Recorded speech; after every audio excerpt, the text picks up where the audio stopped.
Heartbeat Alaska is made possible by the following. By Coca-Cola, serving Alaska quality soft drinks since 1937. By the South Central Foundation, serving Alaska Natives and American Indians in South Central Alaska. And by the Alaska Seafood Marketing Institute, educating consumers and promoting sales of Alaska seafood throughout the U.S. and in international markets. There's a heartbeat, louder than thunder. Revolution is in the air. There's a heartbeat deep inside our mother. Are you too cool to care? Hello and welcome to Heartbeat Alaska. I'm Jeannie Green, wishing you happy Mother's Day. Mother's Day here in Alaska anyway. In the lower 48 and across Canada, they'll be seeing this program a few days later. Happy Mother's Day to you anyway. I hope you have a wonderful day. On today's program, we travel to Twin Hills, Alaska, to Tatitlek. We also have news from SKC-TV in Pueblo, Montana. All that plus much more. But first, here's Gary Fife with Native News across the nation. There's a heartbeat, louder than thunder. There's a heartbeat coming up from deep down under. There's a heartbeat. This is Native News Across the Nation. I'm Gary Fife. High-stakes gambling continues to draw more interest and participation from tribes across the nation, but that apparently will not be the case in Alaska. The state legislature has rapidly approved an anti-gaming measure, and the Anchorage Daily News reports State Governor Tony Knowles says he intends to sign the bill. The bill would bar Monte Carlo nights that had been used by many nonprofit groups in the state as fundraisers and remove the legal authority for Alaska Natives to set up high-stakes Class 3 gaming. Up until recently, Knowles had said he had favored a statewide gaming commission to study the proposal before he made a decision. A tribe in southeast Alaska in Klawak has long been working on a casino plan. The issue of tribal sovereignty is one that most Americans, including many Native Americans, fail to completely understand, leading to conflicts between tribal and state governments, between natives and non-natives. But a group of prestigious agencies in Oklahoma are getting together to discuss the topic again. The Oklahoma State Supreme Court, the Oklahoma Indian Commission, and the Sovereignty Symposium Incorporated will convene their 8th symposium June 5th through the 12th. Discussions will center on employment and basic Indian law, international concerns of indigenous peoples, gaming, and taxation. Tribal delegates, legal experts, and governmental representatives will come together in Tulsa to discuss the symposium. If you're looking for some useful learning activity for your high schooler, but you'd also like to get them outdoors in a natural setting, Haskell Indian Nations University has a gem of an opportunity. From July 12th to the 17th, they'll be conducting a natural resources summer camp for students in grades 7 through 12. Topics and workshops will include habitat work and public environmental education, presentations on the social and cultural interaction with wildlife by natives, law enforcement, wildlife rehabilitation, and a session on bison management. The summer camp, called The Sacred, has limited openings, and for more information contact Bill Welton at Haskell Indian Nations University in Lawrence, Kansas. The deadline for applications is June 1st. The Bureau of Indian Affairs has set up an office to make sure that its offices, dormitories, and other facilities meet local fire codes. As the federal agency has been setting up its priorities, one of them has been to set aside $2.8 million to set up such a program. At present, many BIA buildings lack adequate fire sprinkler systems, smoke detectors, and fire alarms. Bob Baca, appointed as the BIA's new fire chief, says they'll work to remedy that situation and provide some basic training and equipment to BIA employees who also serve as volunteer firefighters. Baca hopes to coordinate with tribal and other local firefighters to make the BIA program work. The center set up to honor former President Jimmy Carter has inquired about a possible role in repatriation of the Black Hills to members of the Sioux Nations. Indian Country Today reported last month that agents from the Carter Center in Atlanta, Georgia, had contacted Greg Borland of the Cheyenne River Sioux about the proposal. The paper reports that Borland was interested, but he also told the Carter Center that there was a great deal of division over the issue, not only from the non-native public, but from within the tribes themselves. He also took the message to the Dakota Territory Chairman's Council and offered them the opportunity to work with the Carter Center. But the report also says another key player in any such deal, the federal government, has not been checked with. And finally, on a little personal note, if you will, our congratulations to the 38 wonderful members of the Bethel Regional High School who received their diplomas this past weekend. You make us all proud, and we like to say our congratulations to all graduating students. And Jeannie will have more on that in the program later. This is Native News Across the Nation. For Heartbeat Alaska, I'm Gary Fife.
You've been waiting, and now 1996 Olympic Games ticket request forms are available on Coca-Cola displays at participating retailers.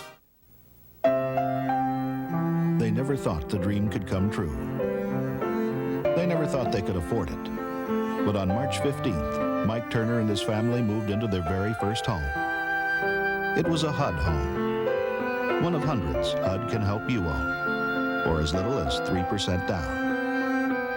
Ask a real estate agent about HUD Homes and make your own dream come true. Isn't Mother's Day a wonderful day? I love it. I personally am not a mother, but I've got a wonderful one. Happy Mother's Day, Mom. And happy Mother's Day to all my sisters as well. Let's travel now to SKC-TV for news from Annette Brown. Thanks, Jeannie.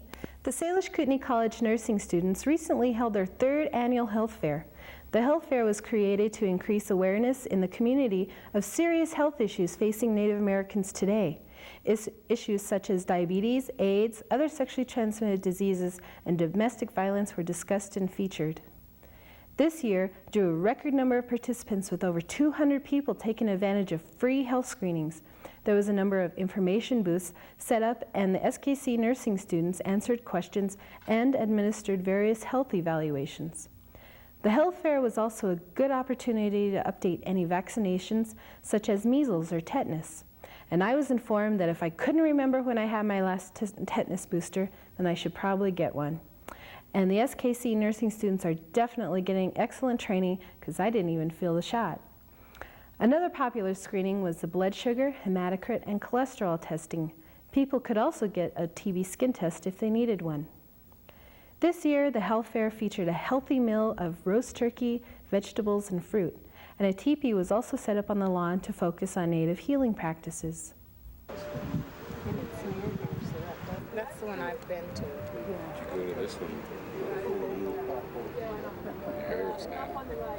Us as nurses need to know the real health needs that are out there, and one of the best ways is to have a health fair. And in surveys, questionnaires, and the numbers of pamphlets, and having people come through, then we could figure out that there is a need out there. We had a lot of young people in today, and in seeing that there are things gone from the tables as far as AIDS, teenage pregnancy, and things like that, we see that there's a need out there. What I've been able to practice here today was education, referring, giving numbers that people might be able to call, especially like for young people, confidentiality, and we were stressing the importance of how we keep confidentiality, especially with a subject such as STDs. The medicine wheel in the nursing practice, we believe in a holistic, doing holistic medicine, and that's taking care of the mental, the physical, the spiritual, and the emotional. And then so we incorporate. That's also incorporated into the medicine wheel. There's the different aspects of it, and so we just used it and tried to offer medicine as a medicine of old with the medicine of new. The end of the school year and the beginning of summer is always a good time for a powwow. And the Flathead Reservation Head Start program also thinks it's a good idea, and they held the Head Start mini powwow a couple of weeks ago and also hosted a lunch for all the Head Start students and their families. The mini powwow gives the little guys a chance to have the floor all to themselves to kick it up.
everyone who has participated in this 1995 Head Mini Powwow. Appreciation to everyone who has donated, participated, helped out in any way to make another successful year for the Head Start Powwow. I encourage all you parents to continue supporting your children throughout their school years.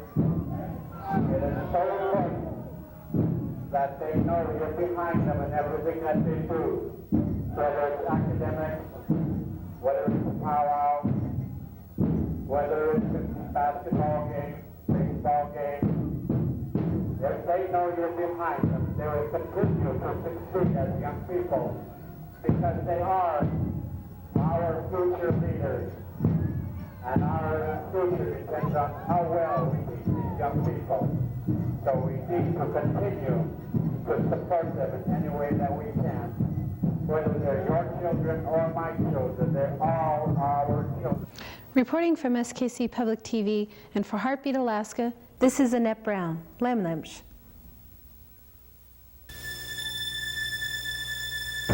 The native people of South Central Alaska have lived for thousands of years in this beautiful but demanding environment. To survive in this wild land, we have developed a unique culture, a culture which calls on each of us to share our gifts for the benefit of all. This tradition lives today in an Alaska Native organization, sharing its healthcare skills with the natives and the American Indians of the Cook Inlet area, South Central Foundation.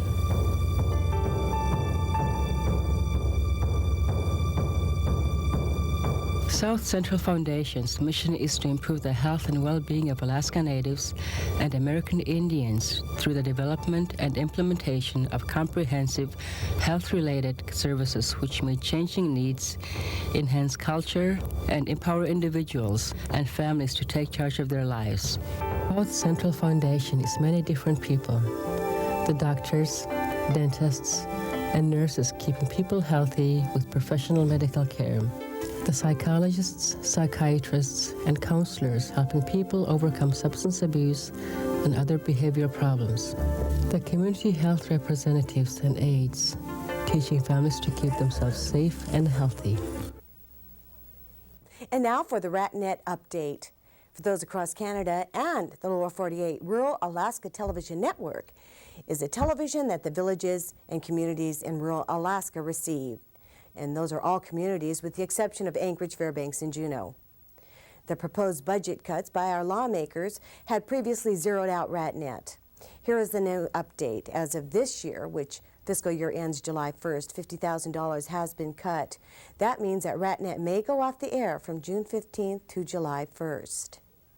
Now, from July 1st on, which is the new fiscal year, considered next year, $790,000 has been restored to the budget from a previous $1.3 million. What does that mean? That means that we are still drastically short. However, the administration and public broadcasting are working together to keep RatNet on. Right now, the potential is that RatNet will not be on the air from June 15th to July 1st. Of course, the way things change in Juneau, Alaska, you never know, but we'll keep you posted. Let's travel now to Tatitlek, Alaska for their Cultural Heritage Week.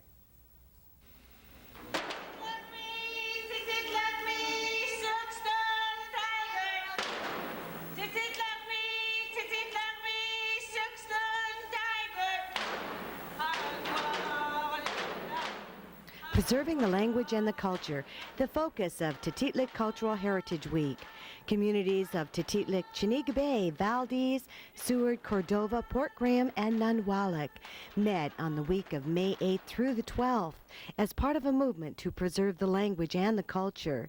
They hosted a week of events focusing on the Aleuts of the Chugach region. The people from these communities have lost much of their language and cultural heritage due to a number of historical events. Currently, there are 22 fluent speakers of the Aleutic language. The goal of the week was to record the language and cultural events from years past to spark an interest in revitalizing past practices as a way of connecting the Native people to who they are as a people.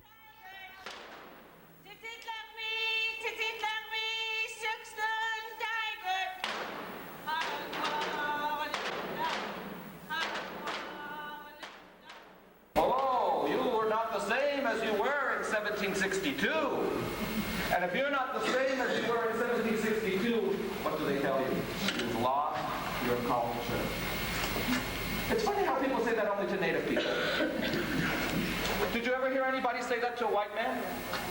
You're not the same as 1776. Where's your powdered wig? Where's your doily under your chin? Or if you're a lady, where's your high Mrs. Simpson hairdo? If you don't have a Mrs. Simpson hairdo, you're not lost your culture. But we don't say that to Europeans. They're allowed to change. They're allowed to have different styles. Only native people are supposed to feel guilty because they live in the 20th century. We're supposed to be stuck in the 18th. Excuse me. Right? We adapt. When we see something better, we say, okay, add that. When we see something new, okay, we'll take that. But it doesn't mean you give up what you had before. I tell people, Allied people are very good at addition, at adding on to their culture. 1 language, 2 language, 3 language. I've met Allied people who could know 4 and 5 languages. And they could read and write them too. When I first came to Kodiak again 25 years ago, Father Michael Aleska was a featured speaker at the Cultural Heritage Week. His topic, adaptation. How the Aleut people have been able to adapt, and that's not bad. That Native people should not feel guilty because they are able to adapt, using the technology and conveniences of this century like other races, yet maintaining and nurturing the knowledge of their ancestors. It's not an easy task. The natives of this area are still dealing with the Exxon Valdez oil spill that devastated their area years ago. Today, many of the sea life is still affected. Their way of life is affected, and their economy. They can no longer harvest some species of fish and mollusks, not like long ago. The native people had a ruling against themselves as unspoken as far as subsistence use, that they'd never hurt anything that they were going to live on, whether it was on land or on at sea. They never hurt it. They always left enough to keep it going, because if they played it out like the Russians did the sea otter, well, they wouldn't have anything left to live on. So they always just took what they needed. Taking only what is needed. In today's world, the Prince William Sound villages believe they need their old ways, the languages, the traditions. And though it's the first annual Cultural Heritage Week, this past meeting in Tatitlek, Alaska, is really just another example of the Alutiiq tradition of adaptation. It's their way of embracing the old and teaching the new.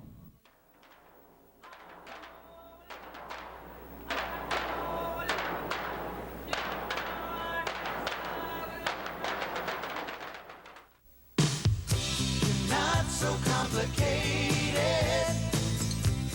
as simple as can be. You're always a comfort, set my spirit free. Oh, you're the part of me, that's the heart of me. Dr. Pepper, you're a part of me. Dr. Pepper, you're a part of me. From Tatitlek, we move on to Twin Hills, Alaska, for their graduation, the 8th grade class and kindergarten.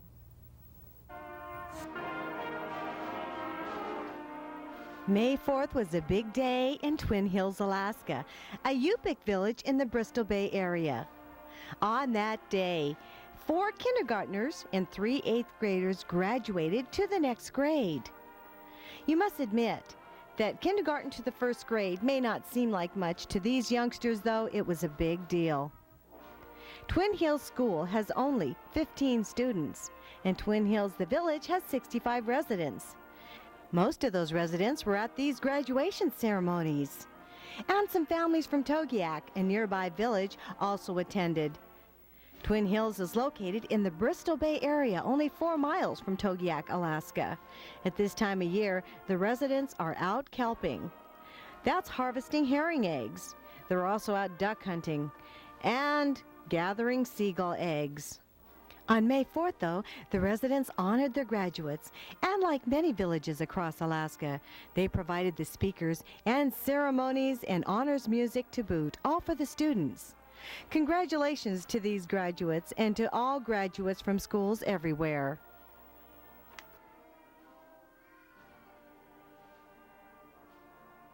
Thank you so much for joining me for another Heartbeat Alaska. I'm Jeannie Green. Thank you for the video that you continue to send in. Heartbeat Alaska, as you know, is aired in many countries and many different places, and we're so proud to be able to share our Native news with everyone, Native and non-Native. I'm Jeannie Green, and I look forward to seeing you again next week.